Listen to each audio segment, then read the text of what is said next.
Salut les Lulictandaises et Lulictandais, joueurs d'ici, joueurs d'ailleurs, et nous revoilà dans la vidéo des retours en stock, des nouvelles rentrées, des nouvelles sorties. Alors on se retrouve, on avait fait une petite pause pendant les fêtes de la Madeleine. On vous a fait une petite vidéo que vous pouvez retrouver ici, c'est vrai que tu la mettras en lien où tu veux. Je vais essayer. Ça marche. Alors moi c'est Steph. Moi c'est Laure. Et on retrouve Cédric derrière la caméra. T'as passé de bonnes fêtes du coup? Excellent. Ouais, tu sais bien. T'as l'air un peu fatigué quand même. Ouais, le chupination m'a épuisé. Allez, on se retrouve, eh oui c'est vrai que je l'ai dit, on se retrouve côté boutique. Oh, t'as le droit là. Alors, je vous ai dit pas mal de retours en stock d'éditions au préalable. Ici on a Whitechapel, les lettres de Whitechapel avec Gabriel Marie, Gianluca Santopietro. Et c'est pour à partir de 14 ans, 2 à 6, 90 minutes. Ouais, bien plus de 90 minutes, hein, c'est du jeu assez long. Super accent qu'avait le John. Le Whitechapel. Ah, Gianluca. Ce jeu, ça vous rappellera un petit peu Intrigue à Venise, Scotland Yard, des choses comme ça. On est sur une carte, un joueur va faire Jack l'Éventreur, et les autres joueurs vont faire les policiers renommés, et c'est un jeu à bluff, on est à les rôles cachés. On va se découvrir de temps en temps lorsqu'on va créer un crime. Jack l'Éventreur, en 1888, c'est bien connu, il avait assassiné différentes personnes, c'était assez gore d'ailleurs. Et bien voilà, là il va falloir lui faire des barrages, le retrouver, à chemin perdu, et de temps en temps il se découvre. Donc ça c'est un bon jeu de bluff, bon jeu, alors ils disent comment eux, un jeu de bluff et de déduction dans de Londres de Jack l'Éventreur. Donc ça, les lettres de Whitechapel, c'est revenu en stock, c'est en boutique, c'est vraiment sympa, moi j'avais bien apprécié. Skull King, alors Skull King c'est pareil, Skull King, alors je vous donne de suite, hop, alors c'est marqué ici, Pli et Paris pour vrais pirates, de Grand Bex, et évidemment à partir de 8 ans, de 2 à 8 joueurs, 30 minutes, je ne trouve pas les auteurs marqués dessus.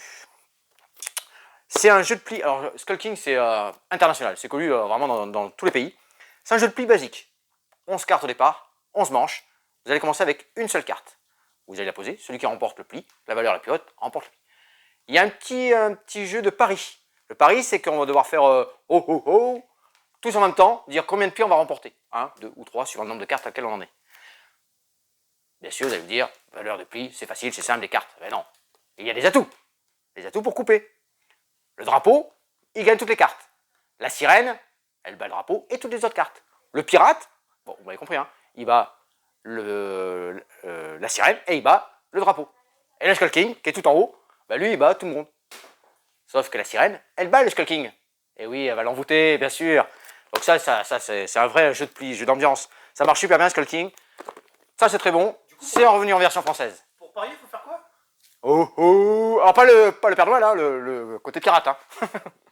T'aimes bien me faire des petits animaux, des petites choses comme ça. Là, voilà, j'ai fait le pirate à Noël. Alors, on enchaîne, tac, tac. Alors, j'ai reçu comme nouveauté, ah oui, des nouveaux Cédric, tiens, par ici. Je vais pas trop vite.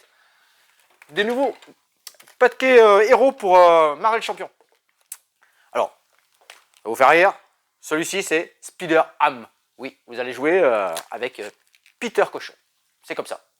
Alors c'est cartoonesque, hein. Il va y avoir plein de petits cartoons à l'intérieur, il y a une petite mécanique avec justement des pions cartoon, et plus il va tomber dans le cartoonesque, le personnage, plus il va devenir fort. Donc il va falloir qu'il perde des choses pour gagner ses pions cartoon. Donc il y a une petite mécanique sympa. Donc ça c'est Spider-Ham. Et après on a SPDR, c'est une autre version d'un Spider-Man, c'est Perry Parker, c'est ça, qui va avoir construit sa petite carapace là. Et elle a 2 alter ego, 2 héros, c'est particulier à jouer, intéressant, ça rajoute encore des nouveaux decks, des nouveaux héros dans le excellent Marvel Champion. Donc ça c'est très très bon. Cédric, la plateforme, je fais tourner. Waouh, excellent. Alors là on a reçu, alors pour cet été c'est Unlock, ils ont fait des short adventures. Il y a différentes petites boîtes, il y en a 6 au total. C'est des escapes un peu plus courtes, elles durent une demi-heure, 30 minutes à peu près, 30 minutes, c'est marqué dessus, 30 minutes. Il y a des niveaux 1, 2 et un niveau 3, tout thème. Hein. Alors vous avez la piraterie, de l'intrigue à Venise, de l'expédition, celle-ci, panique en cuisine, voilà. Alors vous allez retrouver plein de sujets, vraiment intéressants, à un prix vraiment très raisonnable. C'est facile ça, c'est une des faciles. Alors celle-ci, ouais, short aventure, panique en cuisine, c'est la plus facile. Et après on passe avec le donjon de Donaren, le réveil de la momie, voilà, il y a plein de choses sympas. Ça c'est vraiment un petit trouvaille sympathique pour l'été, facile à emporter. Hop, on se fait un petit escape, une demi-heure, un beau petit succès. La boîte de 3 escapes reviendra en septembre, je crois. Ça c'est bon. Ici j'avais bien, très bien. Ouais, impeccable. Cédric, de mon côté... Ah, alors on reste dans les choses qui ont existé il y a très longtemps. J'ai joué à Noé, à Paris Ludique, il y a des années, des années. T'étais jeune. Ouais, j'étais jeune. Je suis toujours jeune, hein, regarde. Et ça revient. Génial, le petit Noé. Alors Noé, c'est sympa. Vous allez voir, donc sur un cercle, des petits bateaux. Normal, hein, Noé, il va falloir charger les animaux dans les bateaux. Il ne faudra jamais dépasser 21 points. On va essayer de faire des combinaisons mâles, femelles, ou de la même couleur, des mêmes animaux. Et on va marquer des points comme ça. Il y a une petite twist qui est sympa, c'est que lorsqu'on vient se placer, on impose Noé à se diriger sur un autre bateau. Et on va continuer à faire des colonnes. Il y a des familles qui vont marcher. Si on met mâle et femelle, tac, ça nous permet de rejouer en suivant. Donc il y a plein de petits twists comme ça. Donc ça c'est sympa, Noé, un bon petit jeu sympathique qui est revenu en stock. Ça nous fait plaisir, ça on y a beaucoup joué, c'est quelque chose qui marche bien, en café ludique marche très très bien. Je voulais vous parler d'Exploron, mais là j'ai besoin d'une exploratrice. Donc... Bon, alors moi j'arrive, je suis exploratrice. Ah oui, alors, Attends, ça très c'est... bien. Mais moi je vais découvrir aussi Explorons, alors allons-y. Alors, Explorons la jungle, un petit jeu à partir de 6 ans, voilà. 20 minutes de jeu à peu près pour 2 à 4 joueurs. Donc c'est un jeu d'Erwan Morin et Robin Rossigneux, illustré par Robin Rossigneux. Donc tout est dans l'illustration dans ce jeu-là, c'est un cherche et trouve. Donc chacun va avoir une carte personnage, vous allez incarner une exploratrice, un explorateur dans la jungle, et vous allez devoir récolter des plantes sans déranger certains animaux. Donc en début de partie, on a tous notre paquet de cartes, notre deck de cartes comme ça, notre panier, les cartes que l'on va essayer de récolter, les cartes à éviter.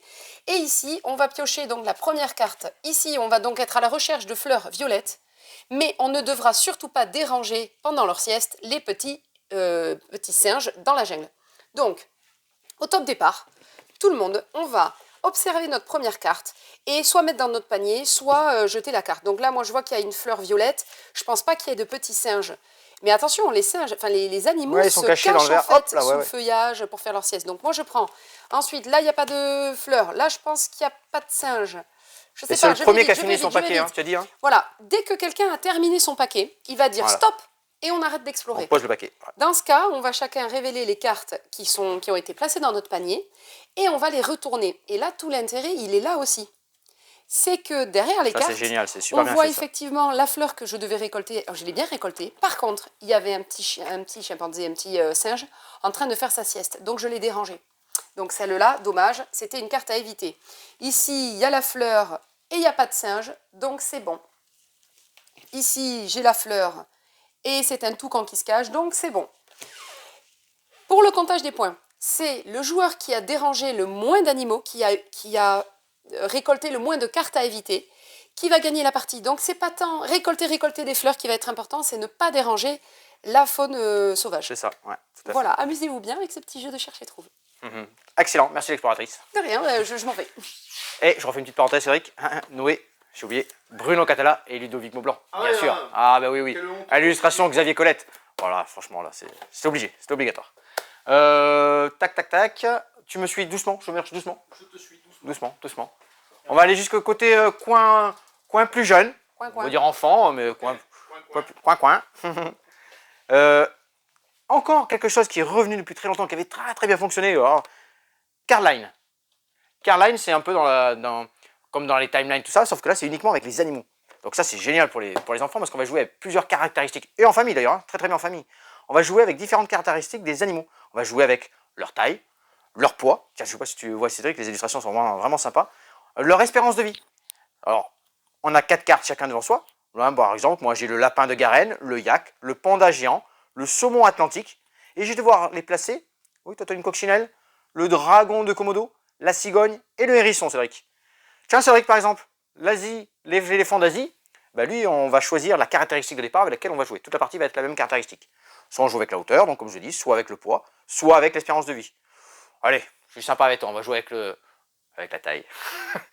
Tu vois, par exemple, ici, tu placerais une carte. Est-ce que ta coccinelle, allez, on va dire la coccinelle, serait plus petite, on la mettra avant, ou plus grande que l'éléphant? Ah, vraiment au hasard, je pense qu'elle est plus petite. Voilà, on révèle, et en effet, c'est bon, elle est vraiment plus petite, 7 mm. Et on va continuer comme ça jusqu'à le premier remporte la partie, en se défaussant toutes ces cartes. Si on se trompe, évidemment, on repioche une nouvelle carte face cachée.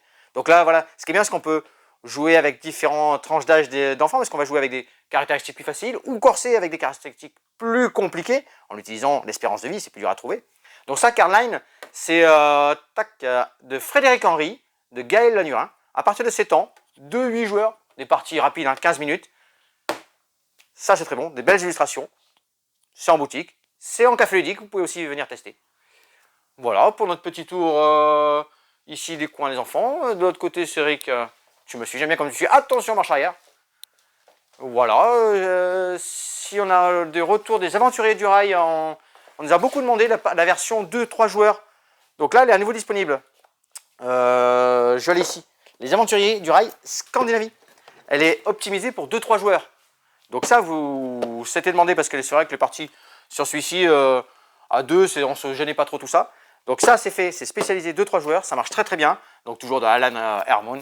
Les aventuriers du rail Scandinavie, 2-3 joueurs. Ça, c'est en boutique, c'est revenu. Pour moi, c'est bon. On vous présente Acropolis, une petite perle ludique de l'auteur Jules Messot, illustrée par Pauline Détraz. C'est vraiment notre coup de cœur en boutique en ce moment.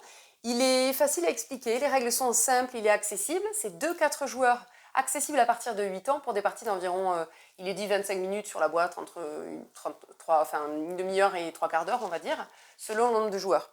Dans ce jeu, vous allez devoir, selon les joueurs aussi. Oui, Cédric, oui, ça. Voilà.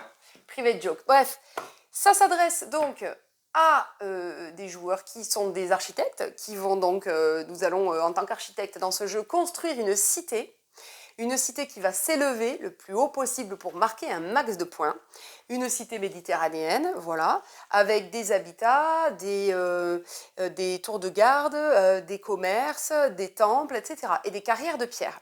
La monnaie dans ce jeu, la monnaie d'échange, sont les pierres qui vont nous permettre de récupérer des pièces qui vont venir constituer notre ville. Donc au début de la partie, chacun, nous recevons cette tuile avec une place qui est donc un coefficient multiplicateur pour les bâtiments, donc c'est-à-dire tout ce qui va être pièces bleues, entouré de 3 carrières de pierre. Tout au long de la partie, chacun notre tour, on va prendre une des pièces ici qui sont mises à disposition. Donc ça veut dire que je suis la première joueuse. Si je prends cette tuile-là pour la mettre dans ma cité, je ne payerai pas de pierre. Par contre, si je veux prendre la deuxième, je payerai une pierre. Si je veux prendre la troisième, je payerai 2 pierres. Et la quatrième, je paierai donc 3 pierres. En début de partie, le premier joueur a 1 pierre, le deuxième joueur aura 2 pierres, etc. Selon le nombre de joueurs, on n'aura pas les mêmes pierres en début de tour. Puisque le premier joueur aura plus de choix que les autres, donc il n'aura qu'une pierre. Donc par exemple, je prends n'importe quelle tuile, ici la première. Pour la connecter, la seule règle de pose, c'est qu'un côté doit être adjacent à un autre côté, c'est tout. Donc je peux poser un peu n'importe comment, il peut y avoir des espaces aussi dans ma cité. Mais il ne faudra pas trop en faire, puisqu'on va essayer d'élever la cité, c'est ce que je disais, et de bâtir par-dessus d'autres pièces. Donc là, pareil, la règle de pose, donc à chaque fois qu'on prend une pièce, on resserre ici, on continue chacun son tour. Une fois que chacun a pris, donc là, dans un cas où on est 4 joueurs, qu'il ne reste plus qu'une pièce disponible, on va réapprovisionner ce marché, en fait, avec d'autres tuiles, d'accord ? Donc toujours pareil, la première 0, la deuxième 1 pierre, 2 pierres, 3 pierres, 4 pierres. Quand on va commencer à vouloir élever notre cité, les pièces que l'on va choisir doivent toucher au moins 2 pièces, 2 voire 3 pièces. On ne pourra pas poser, recouvrir complètement une pièce, d'accord ? Ensuite, l'idée, ça va être de gagner des points en fonction de... On va vous le mettre de plus près sur la vidéo. Par rapport à... Donc, nos bâtiments, on va gagner plus ou moins de points de victoire et différemment. C'est-à-dire que par exemple, les bâtiments bleus, les maisons, il faudra qu'elles se touchent pour avoir le plus grand quartier possible. Et parmi toutes les constructions bleues, on va compter les points du plus grand ensemble. La base, c'est 1 point par bâtiment, mais s'ils sont au premier étage de notre cité, on va gagner 2 points. S'ils sont au deuxième étage de notre cité, on gagnera 3 points. Donc voilà, ça va être intéressant vraiment de monter en 3D notre ville. Et on gagnera des points que si on a des coefficients multiplicateurs. C'est ce que je vous disais en début de partie. Les places, c'est-à-dire les places des bâtiments bleus vont nous rapporter un coef de 1. Donc on multipliera le nombre de bâtiments selon l'étage, etc. fois 1. Si par exemple on construit des commerces, des bâtiments jaunes, ici, on gagnera donc 1 point fois les places que nous aurons. Et les places sont toujours des coefs de 2. Donc si j'ai un seul coef de 2, je multiplierai par 2. Si j'ai 2 places avec des coefs de 2, je multiplierai donc mon nombre de commerces par 4, etc. Et pareil, si le commerce est au rez-de-chaussée, c'est 1 point. S'il est au premier étage, c'est 2 points, etc. Donc ce jeu, est simple dans les explications, dans la façon de jouer, mais par contre, il est assez calculatoire, un peu remue-ménage, où on va se demander voilà, comment je place au mieux dans ma cité les bâtiments, etc. Sachant que pour récupérer des pierres, il faudra construire par-dessus des carrières de pierres, c'est-à-dire que là, en l'occurrence, j'écrase 3 carrières de pierres, je récupère donc 3 pierres qui me serviront à acheter des pièces peut-être plus intéressantes. À la fin de la partie, on compte les points en fonction des couleurs de bâtiments qu'on a mis dans notre cité, en fonction du nombre d'étages, de l'étage sur lequel ils seront placés et des coefs multiplicateurs. Et chaque pierre nous rapportera un point de victoire. On va calculer tout ça et on va voir qui sera le meilleur des architectes parmi les joueurs. Amusez-vous bien. Je vous ai pas dit, excusez-moi, je ne vous ai pas dit que dans ce jeu, sur l'aide de jeu, vous savez en fonction du nombre de joueurs combien il y a par exemple de bâtiments bleus, vous savez combien il y a de places avec des coefficients multiplicateurs, ce qui fait que ça fait un jeu où on va poutrer les adversaires parce qu'on peut essayer en fonction de ce qui vient de tomber comme pièce, piquer les derniers coefs multiplicateurs pour pas que son voisin fasse plus que soi ou pour que le voisin n'en ait pas du tout s'il n'a pas encore eu l'occasion d'en avoir. Donc vraiment on va pouvoir se taquiner, s'embêter et là le jeu prend aussi une autre dimension. Donc très familial, mais quand on est joueur même expert, on va s'éclater sur ce jeu. Voilà, c'est tout ce que j'avais à dire. Bon, voilà pour ce petit tour et cette nouvelle vidéo de retour. Alors, vous pouvez nous retrouver au 17 rue des Cordeliers en ville, à Mont-de-Marsan. Sur les réseaux... Ouvert tout le mois d'août. Ouvert tout le mois d'août. Alors moi je suis en vacances les 2 premières semaines. Du mardi au samedi. Du mardi au samedi, 10h, 10h, ça change pas. Moi je pars en vacances, Laure est là, elle va tenir la baraque toute seule, tranquille, super. Ah, mais on fait l'inverse après. Oui. Voilà. Je suis en aussi la baraque. Donc sur Instagram, sur YouTube, là vous y êtes, likez, commentez, partagez. C'est bien de nous écrire comme ça on peut discuter entre nous. Facebook, le café ludique bien sûr, reste ouvert pendant toute la période quand même. On va essayer de s'arranger, de gérer tout ça. Ouais, on s'adapte, pas de soucis. En meilleure forme, promis, parce que bon, on récupère doucement des formes. Alors, les fêtes, tranquille. Oui, moi j'ai bien couru. Ouais, bien couru. Voilà, Bien. j'ai bien couru pour l'ouverture des fêtes. On reste comme ça, on n'en dit pas plus. On reste là-dessus. Ton temps 52-30. Pourquoi 10 km. Ah, je croyais que c'était un 5. Non mais ça y est, on va parler de moi. Voilà, tac Voilà. tac, je voulais juste vous les petits rajouter parce que j'ai parlé des tickets to ride, on a aussi toutes les sleeves. Pensez à bien protéger vos jeux pour les faire durer dans le temps. Donc ça c'est sympa, il y en a pour toutes les versions. Les aventures du rail, quand on Les aventures du rail. quand je rejoue, c'est Ouais. vrai que ça s'abîme. Ça c'est plus, ça c'est bien les cartes, c'est normal. Laure, Oui. Laure, qu'est-ce que tu caches dans ton dos? Rien. Moi, c'est ça. Montre-moi ce que t'as dans le dos. J'ai des devoirs Non, pour ce mais- soir. Oh là là. J'ai tous les petits là, quand est-ce que voilà, sinon, à bientôt alors. On va boire un petit coup et on va faire un lock alors. Exactement. Allez c'est parti. D'accord, allez. Allez parti. Allez, ciao, à Amusez-vous bientôt. bien, à bientôt.